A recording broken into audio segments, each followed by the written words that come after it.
Hey everybody, welcome in the Red Zone. Michael Johnston here with you, and we've been off for a break, but we're back, and we're going to talk about the first week of the XFL. We finally had it. It's been a 2-year wait. Vince McMahon's reboot of the XFL is back. You could call it XFL 2.0, but I'll tell you what, it was nothing like the first go-around in 2001. This was completely different. And, you know, we had said we were going to do picks and against the spread for the XFL. Chose not to do that with week one. We had no idea. Until they actually get on the field and play, we didn't know what to expect. We didn't know how these teams were going to match up. Vegas certainly put out their spreads on the game, and there were people that bet on it. But at the end of the day, I mean, I just don't think that it was possible to even make an educated pick without seeing these teams in action at least once. Everything was completely brand new rules, playing different fields. Some of these guys have been out of the game for a little while. So, but I think what we saw in week one was really promising. I mean, if you're a football fan, if you just love good football, then you should have been happy. I mean, I was following on social media comments from fans, and overwhelmingly more than 93% loved what they saw. You had some knuckleheads out there who, you know, wanted to put down the XFL and make comments that clearly showed they didn't even watch any of the games. So, but overall, I thought it was really fun to watch. It was really competitive. So I'm just going to walk through some of the things I like, some of the things I dislike, some of the things I think they could change a little bit, and we'll give an overall grade to the XFL on a 0 to 100% scale at the end of the video. So first and foremost, let's talk about there's 8 teams in the league. You have DC, you have Seattle, LA, Houston, Tampa Bay, New York, St. Louis, and Dallas. You know, 8 teams to start out, pretty good. I would say that one of the things I hope the league survives. I hope it keeps going. I hope the fans keep watching. But I would like to see it expand to 16 teams. 8 just isn't really enough. But this is the first year, so what they have right now is really good. They have some great coaches, and I really think this time around the XFL is here for a while to stay. One of the few rules that were changed that I really like, I love the kickoff. If you haven't seen it, you know, everybody's 10 yards apart. Kicker kicks it. Nobody can move until the receiver catches the ball. Very unlikely to have touchbacks. We did have 1 or 2. There were some kickers in the league that could really boot the ball. But for the most part, you get a return. Everybody gets the ball past the 20 usually to start. There aren't the massive collisions, so you cut down on injuries. I think it's a great format. It's a great way to do kickoff. Better than the NFL where they just move up the kicker and they hope for a touchback every time. If that's what you want, a touchback every time, then there's no point in even having a kickoff. Just start the ball in the 20 or 25. But I think the XFL got it right. The other thing I really like about the XFL is the extra points after the touchdown. So we don't have the standard kick the extra point, one of the most boringest plays in football. Yes, occasionally in NFL or college, somebody will miss one. But for the most part, it's a pretty boring play, and it's unneeded time. What the XFL has come up with is a great system where you basically the offense stays on the field and you got to go for it. You don't kick. You can go for it from the 2-yard line to get 1 point. You can go from the 5-yard line to get 2 points, or you can go from the 10-yard line to try to get 3 points. By and far, for the most part, almost everybody went from the 2-yard line trying to go for 1, which surprised me because just 2.5 more yards, if you're at the 5, you can get 2 points. Plus, it opens the field up a little bit more. Spaces out a little bit, maybe opens up some throwing lanes. But I was a little bit surprised. I think you saw the old school in these coaches who aren't 100% ready for all these rule changes, and they played it conservative. It's standard in the NFL and college. If you go for it, you're going from the 2.5, and that's just what they went for. As things evolve, I think you'll start seeing more teams go for 2, maybe go for 3. To open up that field.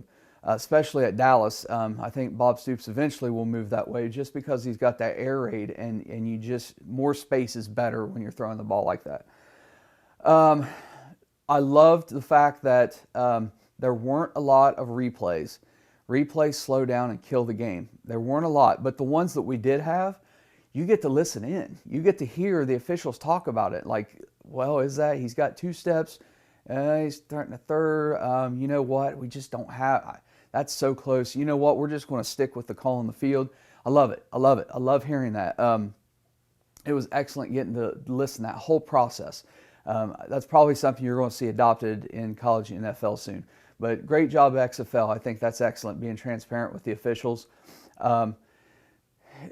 So those are 3 great things I like. There was less penalties. There was one play, I believe it was the second game on Saturday. Defensive safety comes over, hits the receiver as the ball's getting there, dislodges it. He led with the shoulder, and it looked like a tough hit. But when replay was looking at whether it was targeting or not, you heard the replay official say, you know, there was helmet to helmet, but he didn't lead with the crown. That wasn't what he was intending to do. So this not a penalty here. It's incomplete. Perfect. That's the way it should be. There's going to be helmet to helmet contact. You're going to have it. That doesn't mean it should be a targeting penalty. And I think that's a place where college and NFL need to fix it. I mean, it's too. It can't always be a black and white call. I mean, you have to look at the intent. You know, anytime somebody leads and they duck their head with the crown, yeah, sure, eject them. But, you know, when you got guys who came in hitting quarterbacks, hitting them up, you know, in the chest, and there's helmet to helmet, it's incidental, you have it. Shouldn't be a penalty. And the XFL, for the most part, the referees, they did a tremendous job, and they let these guys play, and it was great. It was fun. All the games were just under 3 hours, which is where they wanted to be. A lot less commercials, which was good. One of the things I saw a lot of people complaining about, though, was it seemed like almost after every play, they were coming over and doing interviews with players, like right afterwards. It seemed a little excessive on ESPN or on ABC for the first game. Fox dialed that back a lot with Brock Hewitt in the second game. Overall, I just think I think Fox did a better job broadcasting than ESPN, and I think that just ESPN just went too overboard with it. I think so. I hope they kind of scale that back a little bit. I don't want them to eliminate it because I love it. You know, kicker misses a field goal and you're immediately out there, hey, what happened on that kick?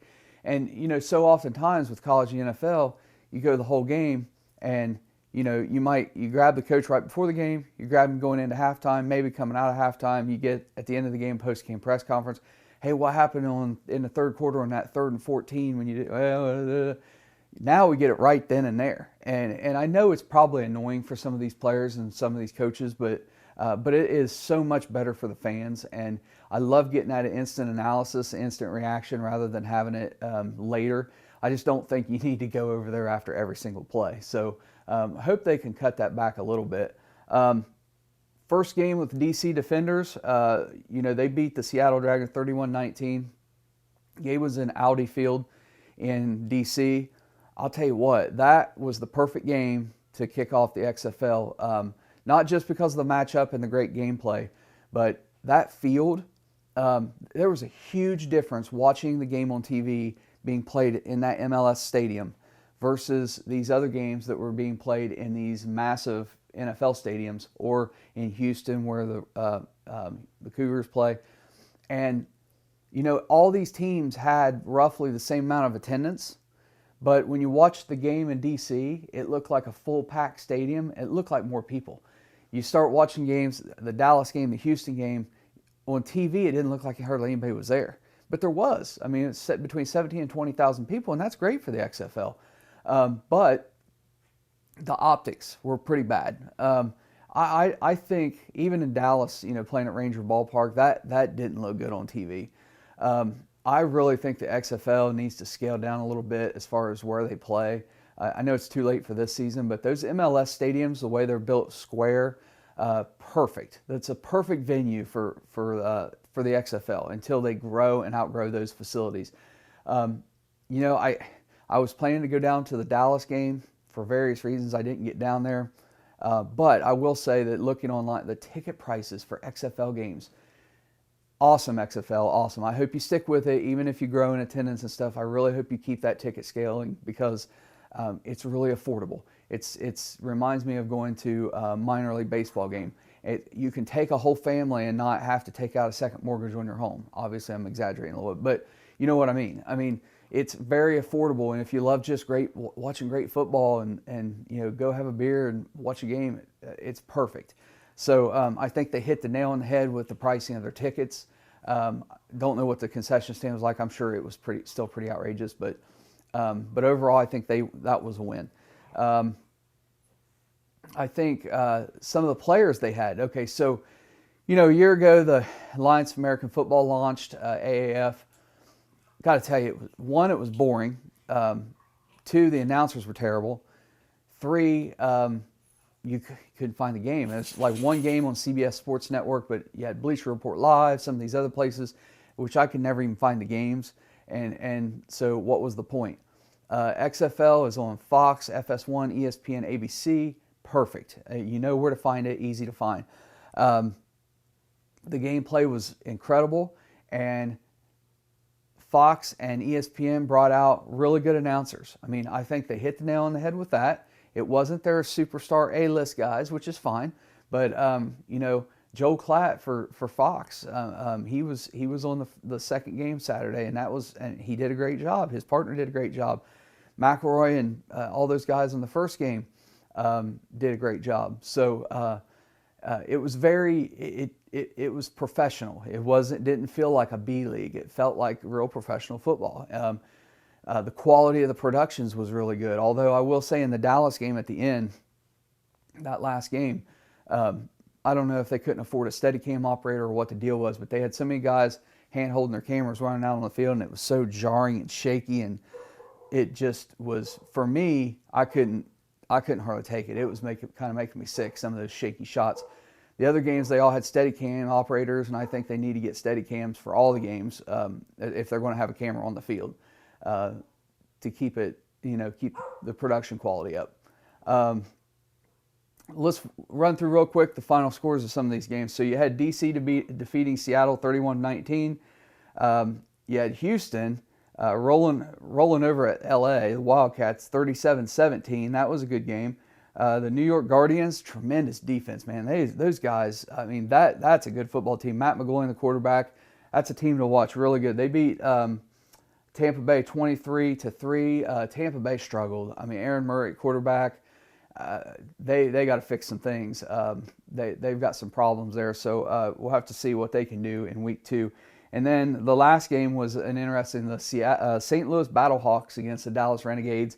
Dallas coming into the season predicted to win the first season of the XFL. Landry Jones was hurt. He was medically cleared to play. They sat him out. He will play next week. So their backup played. They kind of struggled throwing the ball, even though they're an air raid offense. And St. Louis comes out on top 15-9. So it was still a good game. I mean, all of it was a good game. But overall, I think I would have to give the XFL right now after week 1 a grade of about 92%, which, you know, back in my day and when I was in school and everything, 90 to 100 is an A. So I guess you'd give them an A- if you wanted to do it, letter grade. I really think that they got to rethink where they play going forward, and if they decide to expand. They really need to look at the MLS stadiums. Just, you know, here I live here in Oklahoma City. The city just passed this. It was called MAPS 4, and part of MAPS 4 was they approved building a multi-purpose stadium, which the purpose of the stadium is for the Oklahoma City Energy soccer team to play. And they're not an MLS team; they're a USL team. But it's going to be near downtown Oklahoma City. It's really going to be a fantastic facility when it's done. It's a perfect venue for the XFL if they decide to expand. I believe, you know, with the Oklahoma City Thunder NBA team, name your football team the Oklahoma Lightning or Oklahoma City Lightning. You have the Thunder and Lightning, great promotable for the city. And I'll tell you what, here in Oklahoma City, they would embrace it. And you've got OU fans, Oklahoma State fans. I think it'd be great. I think Columbus, Ohio would be another great spot. Memphis, Pittsburgh, San Antonio needs a team. They would embrace it, and they have a lot of fans. Orlando, they had, I think, the highest attendance in the AAF.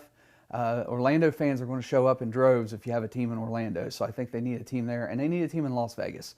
They got to bring a team back to Vegas. I know that Oakland Raiders, now the Las Vegas Raiders, but they embraced their team the first go-around of the XFL. They would do it again. So I think Orlando, Columbus, Oklahoma City, and Las Vegas are absolute locks. There was talk, people have said we need one in Arizona, maybe. But another place that I don't think anybody would really consider that they should consider, because I think the fans there would pack a stadium every week, and that's Boise, Idaho. With the success Boise State's had up there, there's a lot of football fans. They'd fill that stadium, and really that's what you need right now. Is you need to be in places where fans are going to show up and fill the stadiums. And so, I still think 20,000 fans in week 1 is really good. So I hope they keep showing up. I am going to get down to Dallas for a game before the season's over, so I look forward to it. I'm interested to hear what you guys think. Questions, comments. I know there's some things I'm probably leaving out. There were some other rule changes, but for the most part, something else I would like to see. If anybody ever watches golf, one of the things you know about golf is that the players are independent contractors. So they go out and get their own sponsors and things like that. Because XFL players are not making a whole lot of money, I think one of the things that I think the league could do to help with that, and maybe even be able to draw bigger names into the league, is if you treated your players a little bit like independent contractors, in the sense that left shoulder patch, leave that open for whoever endorses that player, and so each player has a different logo or whatever. And then maybe a small, in the back of the helmet on one corner, a small logo for Subway or Pepsi or Nike or whoever. And let these players show off their sponsors. And then I think that opens the door for these guys to be able to make more money through endorsements without it just being plastered everywhere and looking silly. And another great one is, I noticed one of the players with a visor that had different designs, because it basically had a tent, design tent or a wrap on the visor. Perfect. Let these guys go crazy and let them do their thing. Let them get different designs. Maybe there's sponsors on their visor, something like that. I think that would be excellent. And I just, overall, it's just a fun league. It's really fun. It was enjoyable to watch, and I hope it keeps going. So that's my takeaway from. And then briefly, I think I started to bring this up. With the XFL, there's a lot of guys on these rosters who I remember from college, or they did play a little bit in the NFL, but I remember them in college and playing, and it's awesome seeing them back out there. And there's more name recognition on the field with the XFL than there was the AAF, and I think that's key. I think that's really important, in addition to the real good gameplay. So, but that's my takeaway. So I want to hear what you have to say. Leave a comment below. I'll try to respond to as many as possible. Please subscribe to the channel. Hit that notification bell so you'll know every time we put a new video up. It's been a break, but I am going to get back to putting more videos up and staying active throughout the spring and summer. So just had to take a little bit of a break there for a while. So, but that's it. Thanks for watching. Please subscribe, notification bell. Go check us out on Twitter, podcasts, all that other good stuff. And I'll see you next time. Take care.